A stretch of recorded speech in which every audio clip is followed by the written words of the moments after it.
Bangladesh one day দলের অধিনায়কত্ব থেকে নাজমুল হাসান শান্তকে সরিয়ে দিয়ে মেহেদী হাসান মিরাজকে দায়িত্ব দেওয়ার পর থেকেই তুমুল আলোচনা শুরু হয়েছে। শোনা যাচ্ছে শান্তকে না জানিয়ে এমন সিদ্ধান্ত নেওয়া হয়েছে। বর্তমানে শ্রীলঙ্কায় টেস্ট খেলতে থাকা শান্ত এই প্রসঙ্গে কথা বলতে চাইলে সাংবাদিকদের প্রশ্নের জবাবে শান্ত শুধু বলেন নো কমেন্টস। এদিকে গুঞ্জন উঠেছে ওয়ানডে থেকে সরিয়ে দেওয়ার ক্ষোভে টেস্টের নেতৃত্ব ছেড়ে দিতে পারেন শান্ত। ক্রিকেট বিষয়ক জনপ্রিয় ওয়েবসাইট ক্রিকবাজ জানিয়েছে শ্রীলঙ্কা সফর শেষে শান্ত টেস্টের অধিনায়কত্ব থেকে সরে দাঁড়ানোর বিষয়ে সিদ্ধান্ত নিতে পারেন। হ্যান্ডলিংয়ে টেস্টে জমে উঠেছে ভারত ইংল্যান্ডের লড়াই। দ্বিতীয় ইনিংসে 364 রানে অল আউট হয়েছে ভারত। এতে ইংল্যান্ডের সামনে জয়ের লক্ষ্য 371 রান। শুরুটা ভালো হয়নি ভারতের।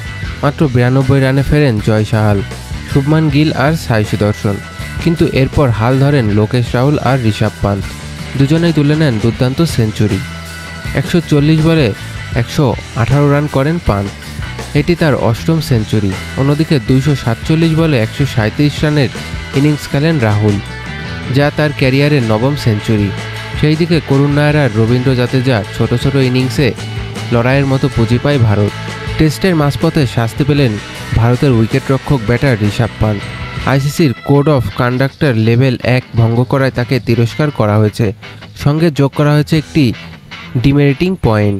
ইংল্যান্ডের প্রথম ইনিংসে 61তম ওভারে বলে কন্ডিশন নিয়ে আম্পায়ারের সঙ্গে বিতর্কে জড়ান পান্ত।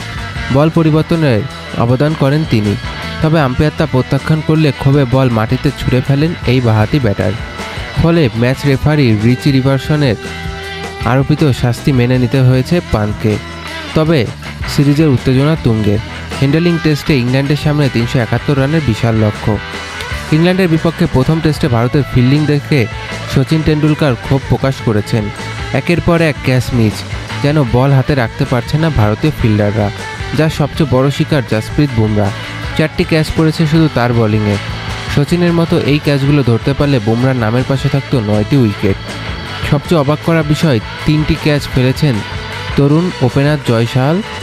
এই ইনিংসে ভারতের হয়ে সবচেয়ে বেশি ক্যাচ ফেলার লজ্জার রেকর্ড এখন তার দখলে। ধারাভাষ্যক দীনেশ কার্তিক বলেছেন, গত 5 বছরে ভারত এত বাজে ফিল্ডিং তিনি দেখেনি। সমালোচনা করেছেন সুনীল গাভাস্কারও।